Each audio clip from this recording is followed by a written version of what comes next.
Buenas noches muchachos. En el podcast de hoy vamos a hablar sobre entrenamiento solo o con instructor. Mi nombre es Torulf y tenemos por aquí al otro cristiano. ¿Cómo es que se llama usted? David David, ¿qué? Ramírez. Barramírez. Barrabás. Mira, Bueno, José, alias hermano. el que se le olvida el nombre que es Eriol. Y con nosotros también está. Entonces, Hey, préntame a mi cuenta. ¿quién es usted? Yo soy el Blosser. Listo, Blosberg. Entonces, para abordar el tema de hoy, si es mejor entrenar solo o entrenar acompañados. Normalmente, vos cómo iniciaste el entrenamiento. Pues a ver, inicio con una sesión de trabajo físico y luego un calentamiento pues con el arma con la que estoy practicando. ¿Y qué fue lo que te, digamos, motivó o te enseñó o te hizo pensar pues que era necesario no solo quedarse con los combates, sino empezar a entrenar? Pues hombre, en primera instancia, los accidentes. Claro. Sí. imagino. Los accidentes y la necesidad de, cuando uno coge esta goma, uno empieza y dele, y volea espada con un berraco, y uno se mama muy rápido, o termina con las muñecas muy cansadas, que me duele este hombro, que este movimiento no me da, que me queda súper difícil.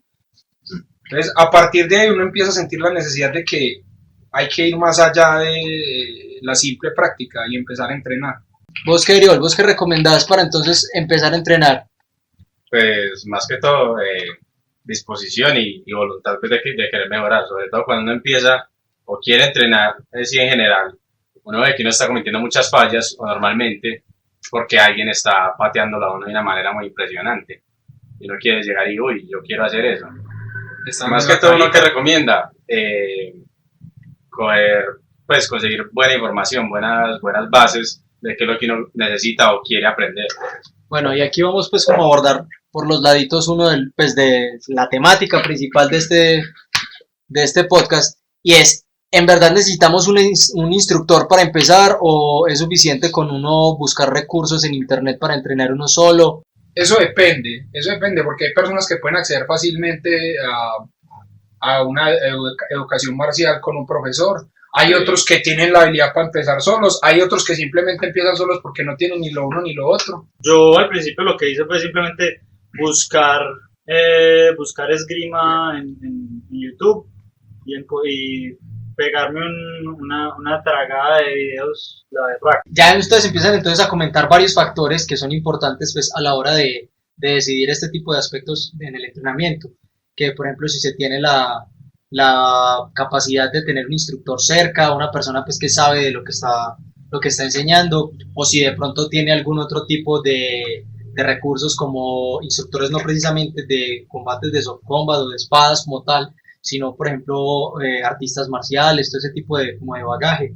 Pero hay otros factores que también hay que empezar a agregar eso, y es por ejemplo la disponibilidad de tiempo para entrenar, la Claro. locación, dónde voy a entrenar, tengo que entrenar en mi casa y estoy en un apartamento que mide 2x2, o si tengo que irme a un parque, o digamos que el estigma de ver un montón de gente o ver a un man pegándole al aire con un palo, entonces Solo. no es solo. La voluntad.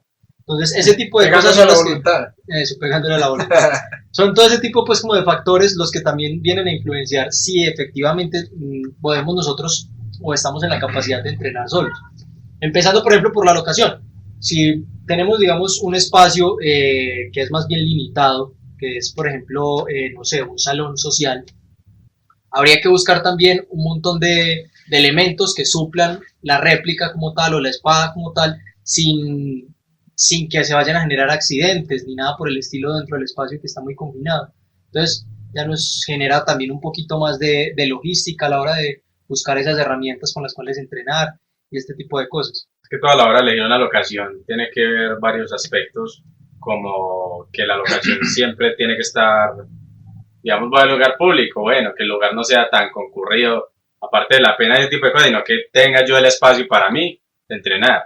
Sobre todo, si tiene un espacio como un salón más grande, digamos, pues un espacio techado en el que puedes entrenar cuando esté lloviendo o no, o haga mucho sol o no, es una gran mejoría para la disponibilidad en general.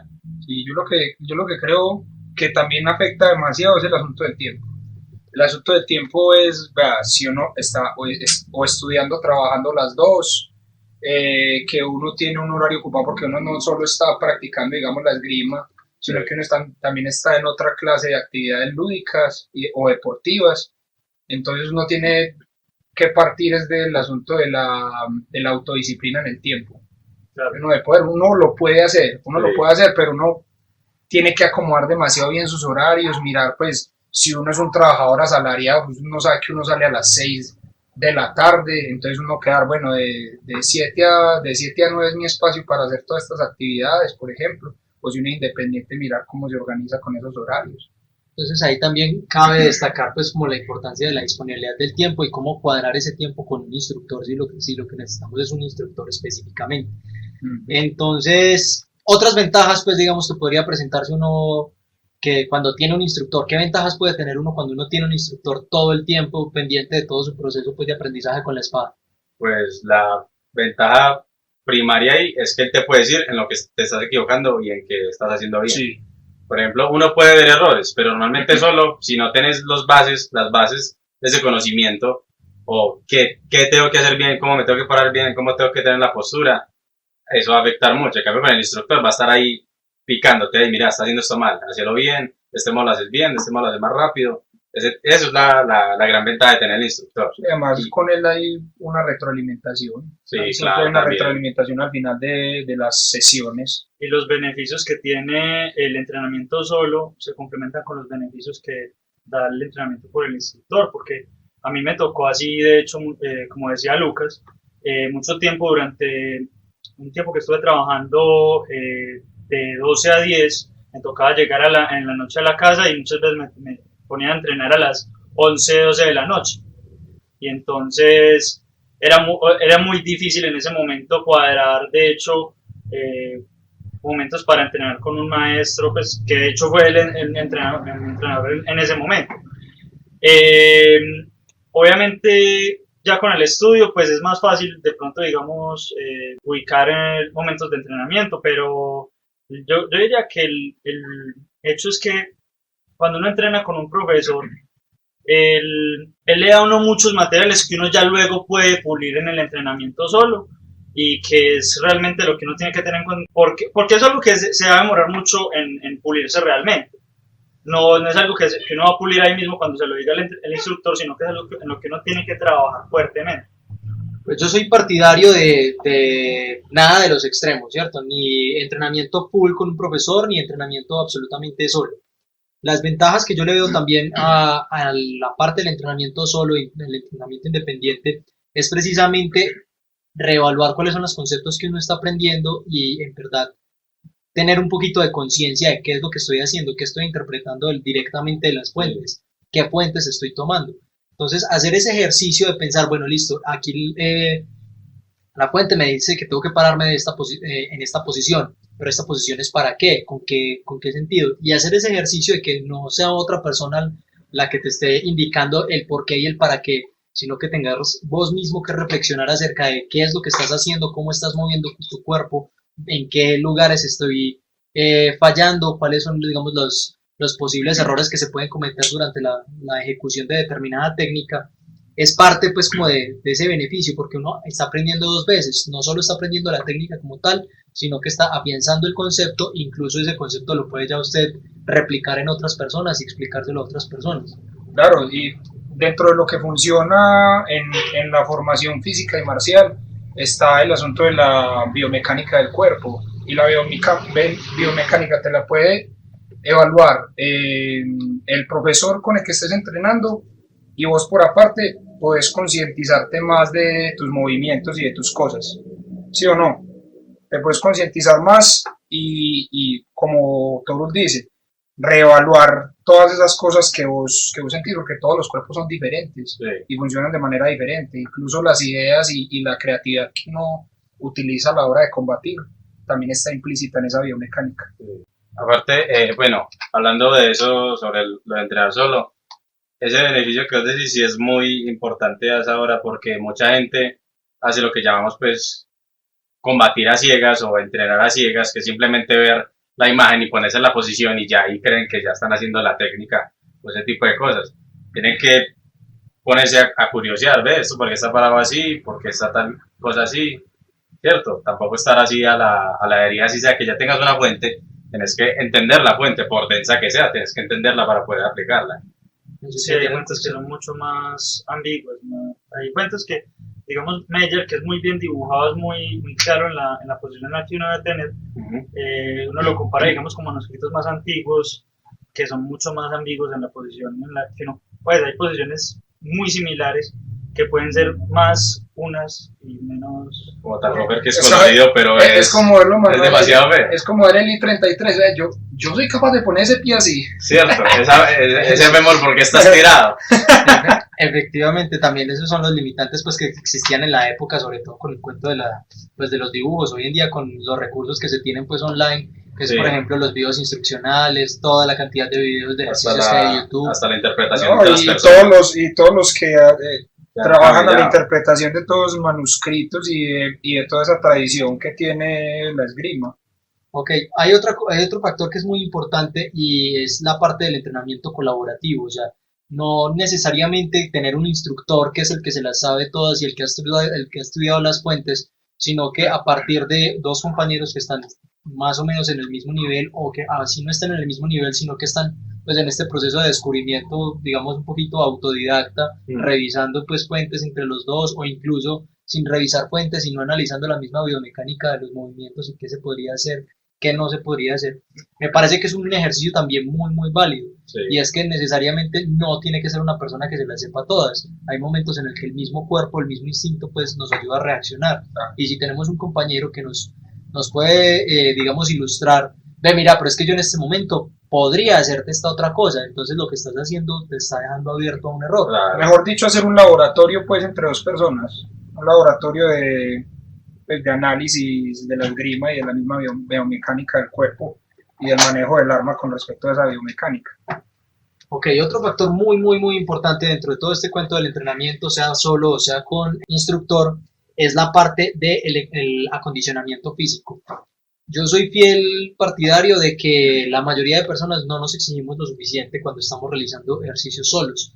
Hay muchas veces en los que nosotros, el mismo cuerpo, pues empieza como a tener signos de cansancio, entre comillas, o fatiga, pero en realidad es simple y física pereza. O sea, nosotros solos en muchas ocasiones no tratamos de llevar como a los límites del cuerpo y en verdad mirar qué es lo que estamos haciendo. Y ahí es donde viene muy útil un entrenador o una persona que te esté presionando todo el tiempo. Sí, eso es cierto porque es muy charro. Uno jura que uno se le acabó la energía, pero en realidad no es sino hacer los ejercicios que hacen falta en el entrenamiento y uno se da cuenta de que todavía uno tiene para seguir entrenando por completar el Mira, entrenamiento lo que yo creo con respecto a eso, sí, un factor muy importante que hace que uno, por ejemplo, procrastine con el asunto del acondicionamiento físico es eso, pero cuando uno comienza y en ese mismo plan de disciplinarse y trabajar diario,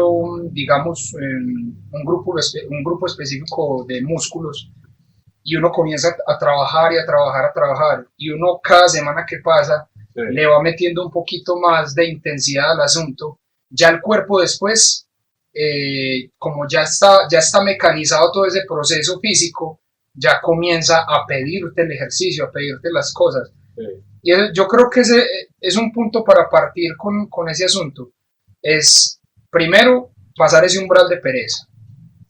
Pasar ese umbral de pereza como con un plan de ejercicios y empezarlo a hacer tan al pie de la letra, tan, y dele, hasta que llegue a ese punto de no retorno en el que el cuerpo ya es, pues, puta, tengo ganas de hacer ejercicio, me pego a hacer lo mío, lo que tengo que hacer. Y eso también es empezar a comprender qué músculos utilizas más con la esgrima, cuáles son los que se tienden a lesionar un poco más por los movimientos, que son los que más hay que fortalecer y que también deben conservar cierta elasticidad.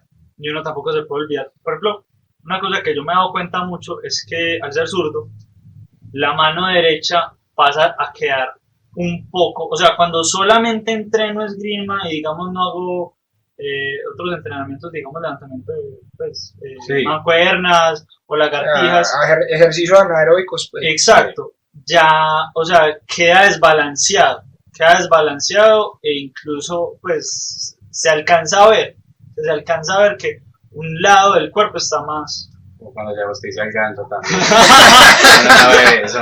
Ah, claro, cuando uno Pero sacó de la también nutri, uno eso tiene- a uno le da túnel del carpo, hermano. Claro, uno tiene que ver varios aspectos de que a veces sí se necesita, pero no es necesario para hacer algunas técnicas. La gente en un estado normal a veces sí tiene un físico Claro. suficiente para hacer la técnica básica en tal parte. Para algunas personas si no tienen un físico ni siquiera mínimo, como yo creo que yo tengo un físico mínimo, pues ahí como me alcanzo a levantarme para la mañana, ¿cierto? Sí. Y me basta pues para hacer las técnicas en el nivel que estoy. Pero algunas personas sí necesitan más y esas son las personas que necesitan concentrarse en esa parte física un poquito más el énfasis ya después para ejercitar lo técnico. Exacto. Bueno, otro aspecto importante a la hora de entrenar es también el cuento de la revisión de las fuentes, de los Sí. recursos que se tienen para uno, digamos, aprovechar todo el repertorio de técnicas y contraataques, bloqueos, avances, todo ese tipo de cosas, toda esa gama de herramientas que nos permiten pues esgrimir la espada de una forma adecuada. Y en eso nos ayuda también mucho tener una persona que ya haya tenido una primera aproximación a cada una de las fuentes. No es lo mismo coger una fuente desde cero, en donde vos no tenés ni idea de qué es lo que está pasando y tener que entrar a un ejercicio completamente interpretativo, cuando ya, por ejemplo, ves un video y el video te van explicando algunos de los porqués, el cómo y el cuándo, y incluso tener un maestro en el que no solo te van a explicar los porqués, el cómo y el cuándo, sino que vos vas a poder expresar tus propias preguntas y decirle, pero vení, y este espacio específico aquí, ¿qué es lo que pasa? ¿Por qué mi cuerpo se mueve distinto? Y hay otra persona que ya ha tenido una aproximación y que tiene, digamos, una manera más directa de mostrarte en qué estás fallando o qué es lo que tiene que cambiar en cuanto a esa técnica. Y el problema es que con los videos instructivos pasa exactamente lo mismo que con las películas. Usted jura que hace lo mismo que dice el personaje, pero usted en realidad se ve como una vez. A mí me parece que para eso hay un primer paso y es el asunto de tener en cuenta no casarse con una sola fuente. De verdad. Eso también es muy eso importante. es muy importante. Y coger a partir desde ese punto y empezar, bueno, que yo cogí en mis manos cayó, digamos, el Fiore de Liberi. Sí. Y yo empecé a estudiarlo porque me lo encontré en español. Pero entonces ahí viene el segundo punto y es buscar otras personas que tengan el tema afín con las que se pueda conversar, intercambiar ideas y debatir sobre el asunto y ya empezar, mira, esto se ve, yo veo que esto se hace así, pero no, mira, es que yo veo que esto se hace de esta otra forma. Y ahí empezar eso ya es un proceso investigativo en el que se puede llegar a aproximaciones más acertadas de la técnica. Hay que, digamos, hacer una salvedad aquí y es como para evitar, digamos, conflictos o inconvenientes que se presenten con respecto pues, a esta temática que estamos tratando.